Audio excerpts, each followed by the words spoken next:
Av. Yo guys, what's up? It's Dom here, and I'm with Jack. Say what's up. Hey, what's good, guys? And you're gonna notice a couple things different. First of all, where am I? Where's the face cam?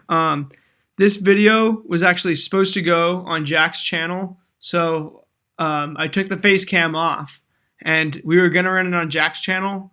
Unfortunately, he can't stream from his computer. Uh, Long story short, a lot of technical difficulties and stuff today. We couldn't stream from his account either, although we thought we'd be able to. Yeah, so we're putting our second round mock up here. We also are pretty tired, and obviously this hasn't gone all according to plan, but we're just gonna put these picks up there more or less, and we're just gonna discuss them a little bit, but we're not gonna go too in depth. We're gonna remock the second round after the first, and discuss more about that in our day 2 of the draft live stream. So join us there on Friday. That's actually going to be probably the most fun day. Yeah, it'll be great. That's going to be sick. Don't miss that. But anyway, we're just going to get straight into it to the second round, and we'll see you guys at 4:30 tomorrow with our live draft coverage, and that's also going to be sick. You're not going to want to miss it. And yeah, starting off the second round, we got the Bengals at 33, and Jack, who do we got going there? Okay, so. And also, actually, Jack is going to lead this second round instead of me because this was supposed to be on his channel. Yeah, so Jack, I'm going to give you the floor. All right. So, welcome, guys. This is our official second round mock draft. So, starting off the 33rd pick, Bengals, of course, they're going to take Joe Burrow with that number 1 pick, but they're going to also start off the second round by picking up Cesar Ruiz. It'll be a solid pickup for him. Center out of Michigan. Yeah. Yes. He's going to be a good pick. Protect Joe. 34th pick, the Indianapolis Colts will be making their first selection in the draft. They are going to pick up Patrick Queen. You guys know Pat Queen. Level up 8, impact linebacker out of LSU. Could have gone in the first round. Yep. 35th pick, we got the Detroit Lions. J.K. Dobbins. J.K. Dobbins, obviously super talented back. Some people think he'll go first ahead of Swift. Good. Lions need one more than ever. Great pick. With the 36th pick, the Giants take L. Lewis. Sorry, we might be lagging a tiny bit. Bear with us, but Giants are taking Terrell Lewis, edge rusher out of Bama. Seems to be real good. Checks a lot of boxes. Giants need defensive players. Yeah. With the 38th pick, the Carolina Panthers. 37. 37th pick, yeah, sorry. 37th pick, the Los Angeles Chargers will pick up Curtis Weaver. Good linebacker out of Boise State. PFF really likes him. I don't know a ton about him. Could be an impact player. Remains to be seen. Chargers get a good one. Yes. The 38th pick, the Panthers will pick up Brandon Ayuk, who was an absolutely amazing wide receiver at Arizona State. He put up godlike numbers, and I think that if he does indeed go to the Panthers, it'll be amazing for Kyle Allen, have another great target to throw to. 39th pick, the Miami Dolphins pick up Jonathan Taylor. Yeah, out of Wisconsin. Some people think he's the best back in a while. Such as coward. Some don't think as highly of him, think he can't catch or run routes. But, yeah, Dolphins need a back other than Kalen Ballage, and Jonathan Taylor will definitely do. Yep. The Houston Texans also making their first pick of the draft. They'll pick up Jalen Reagor. Reagor the speedster. Absolute beast. Lucky to get him at 40. Deep receiver class. Texans need one after Hopkins. All makes sense. Exactly. With the 41st pick, the Browns pick up Jordan Love. The Browns, they need a backup quarterback. Someone to back up Baker Mayfield. I think that Jordan Love is that player. To be honest, And like this is honestly where I could just see this working. Like I kind of like this pick for the Browns more than I think it'll happen because Jordan Love, you know, like he's kind of an unknown quantity. He could be good, could be bad, but he's probably good enough to back up Baker. And Baker, if we're being honest, Baker didn't have a great year last year. If he does any worse, then he could get benched for, especially for a rookie like Jordan Love. And I don't know. The Browns are loaded everywhere else. It's not like they need another tight end. It's not like they need another running back, a receiver, O lineman. Even they don't need another defensive player really. Like Jordan Love makes a lot of sense for the Browns here for me. Yep, same here. The 42nd pick, the Jaguars pick up Jalen Johnson. Jalen Johnson out of Utah. Some people think he'll go in half the picks of this, such as Daniel Jeremiah has him going like 22 to the Vikings. We have him going to the Jags here. Jags get a second really good secondary piece, having Jeff Gladney. This could be a steal. I don't know. Seems like a really good pick. Jalen Johnson's really good. Look up some highlights. With the 43rd pick, the Bears making their first pick of the draft, pick up Cameron Dantzler.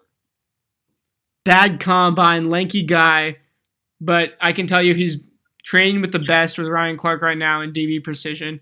He's really, he's got instincts, he's got swagger, and he's got heart, and he's got hustle. He's got intangibles.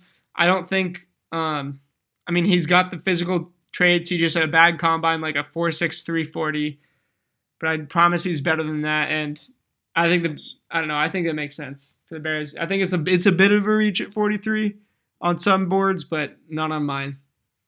No, not at all.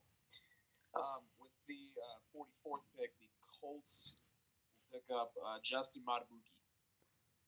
Yeah, I don't know much about him. He's a lineman from, I think, Texas A&M, is it? Yeah, I don't know much about him either. I think that, defensive player. I think Colts need defensive players. He seems to be really big, and he's a beast. He helps stop the run. Yeah. 45th pick. This one's actually a one that I could actually see happening. The Buccaneers picking up Lloyd Cushenberry. This is one that I really would enjoy watching because I think I think Cush is an underrated center. He's held his own against some very good SEC pass rushers and D tackles this year.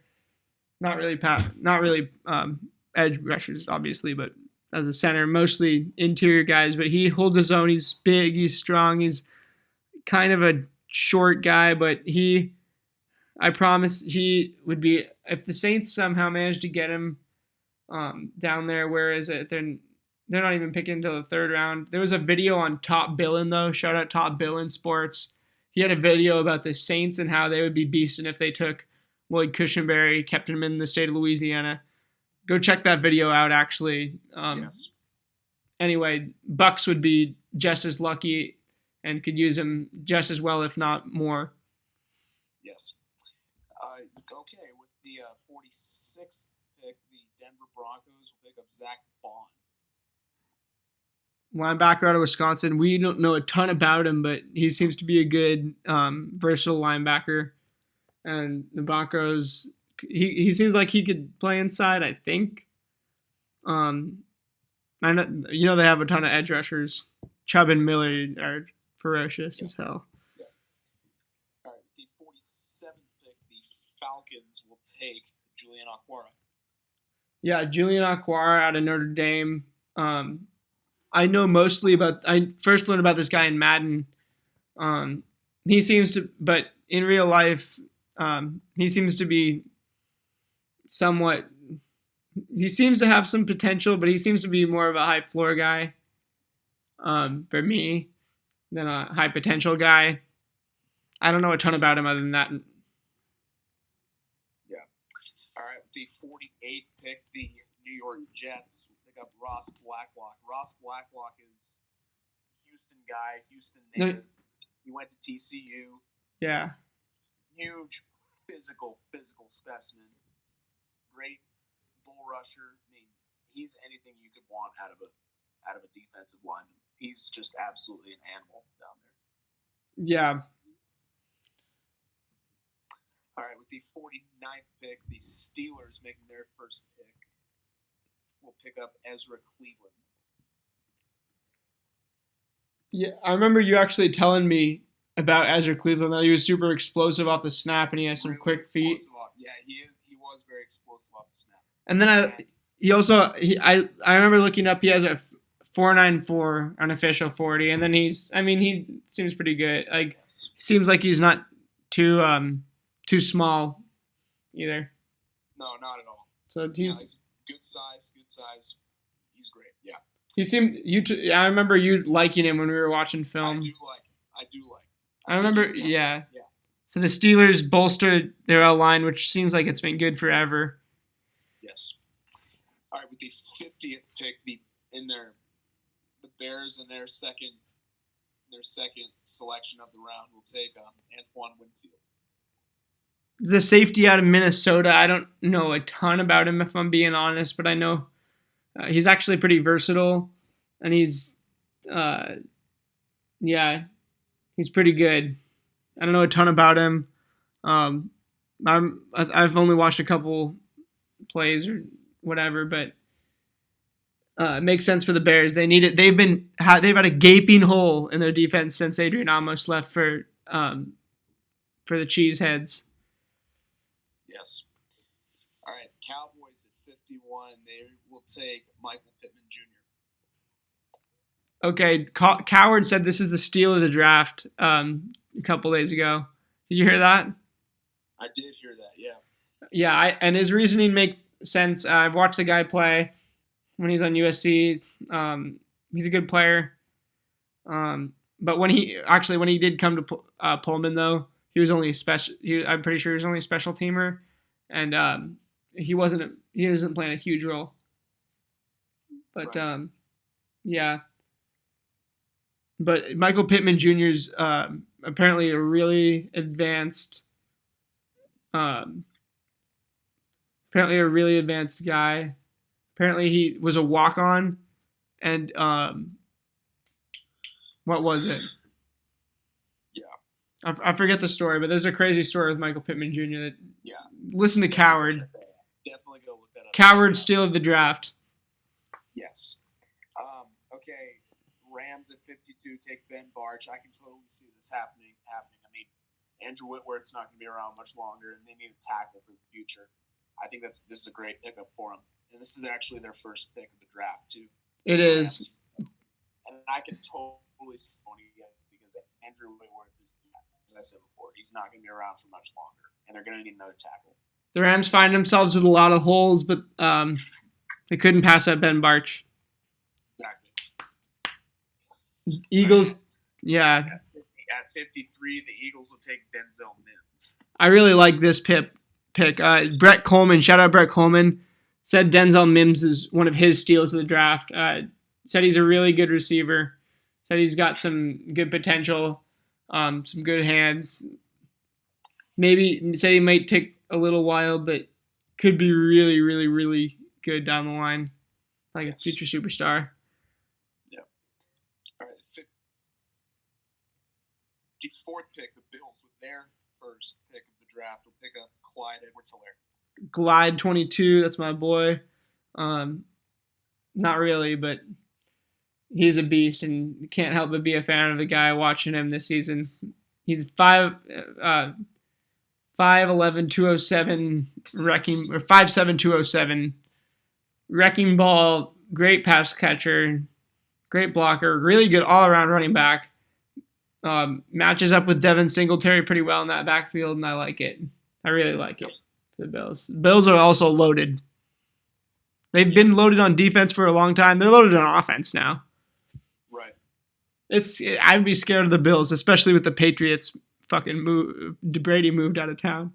Well, and the Bills got Diggs too. No, dude, they're loaded on offense. They have Diggs, and they have a couple other guys that I'm forgetting, but yeah, they're gonna be solid. Their defense has gotten no worse. Yeah. Anyway, so at the 55th pick, again, this is a pick that if you saw our last video on the first round mock draft, you'd know that we talked about the Ravens, and they're pretty much stacked at every single position. But they are going to pick up Neville Gallimore. He's a D tackle out of Oklahoma. Neither of us watched a ton of Big 12 or him, but Ravens don't have any needs. He seems like a really good player, though, that was getting left on our board, so that's why we put him here. Yep. All right, the 56th pick, the Dolphins will take Troy Dye out of the University of Oregon. Also, yeah, I was also going to say Ravens could trade that pick. We're not predicting trades because we don't have inside intel, and Yes. that would be anyway, yeah, Troy Dye to the Dolphins. I really like. Saw this guy out of Oregon. He's pretty polished. He's got. I wouldn't say he has as high potential as like a Patrick Queen, but I'd say he's maybe even a little more polished right now. Yeah. Maybe probably a different type of player, more inside. I'd say way more Definitely, inside. yeah. Patrick Queen's a little more versatile, even though I was thinking Patrick Queen was going to play inside. Sounds like scouts are thinking he's crazy versatile now. Yeah, Troy Dye. I don't want to. Yeah. Totally. The 57th pick, the Rams, again, making their other pick in the second round, will pick up Malik Harrison. Yeah, this is safety out of Ohio State, and there's a linebacker out of Ohio State, excuse me. I don't know a ton about him, but he's an Ohio State guy. He's smart. He's good. He's physical. Good athlete. Doesn't have a ton of minuses. He might have. I think he. No, I don't think he has off-field concerns. I think that's other guys. But anyway, the Rams. That's their second pick in a couple, and they need players. They've needed linebackers forever, and they finally get a really talented and polished one in Malik Harrison. Yep. All right, the 58th pick, the Vikings take Damon Arnett. Damon Arnett. I'm pretty sure it's Damon Arnett. Yeah. Pretty sure.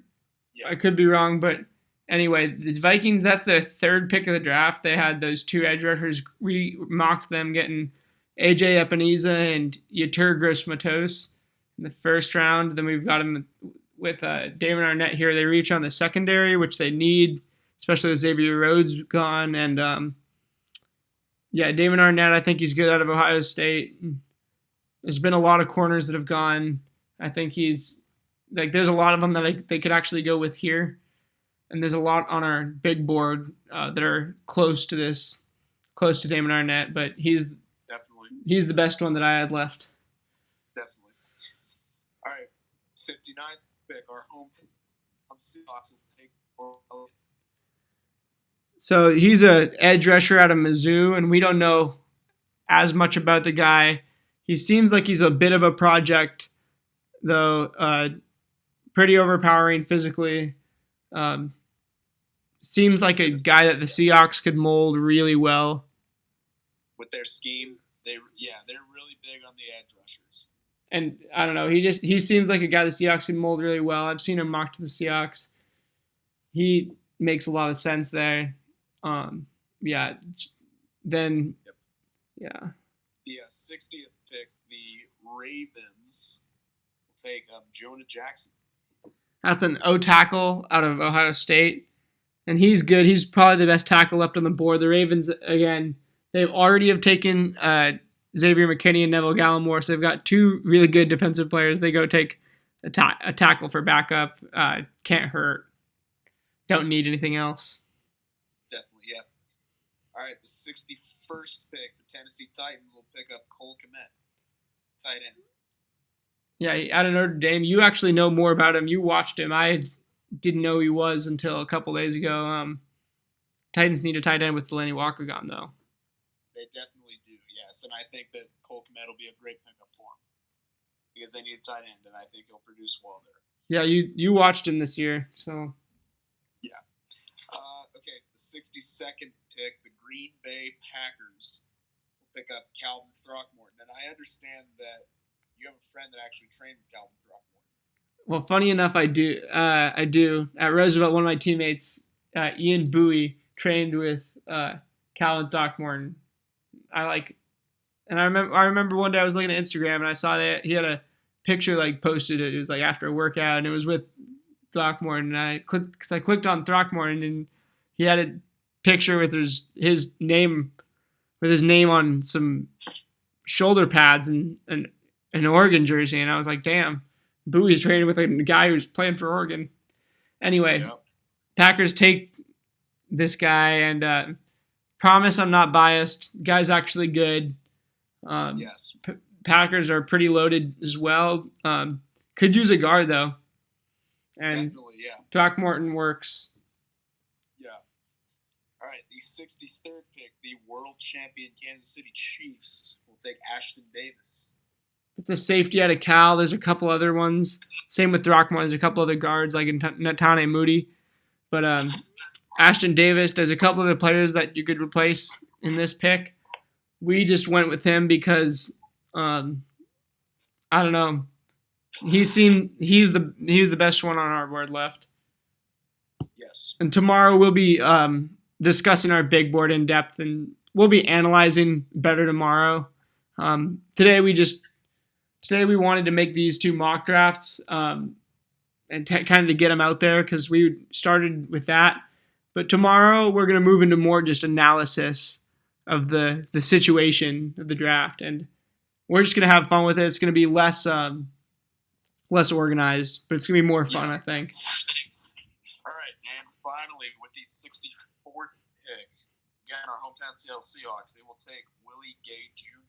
Willie Gay Jr. out of Mississippi State, linebacker, has had off-the-field issues, would have gone higher, I believe, if not for those. Super talented, pretty polished, likes to hit, football player. Those off-the-field issues, the Seahawks are a good organization, provides good structure in people's lives, such as Frank Clark and a ton of others. Yeah, I think Willie Gay Jr. is a good pick here to end the second round. All right, that does it for our second round mock draft. Thank you for tuning in. Yet again, we will be live tomorrow at 4:30 from my garage. We will be watching the draft, and we will give you up-to-date analysis. Pick by pick. Pick by pick, yep. Trade by trade. And we will up to the minute. Trade by trade, up to the minute. Sizzling. Draft coverage. Sizzling hot coverage. Don't miss it. 4:30 tomorrow. That's been us, Dom and Jack. You'll see us tomorrow. Don't miss it. We're excited. You should be too. Let's get some sleep, and peace.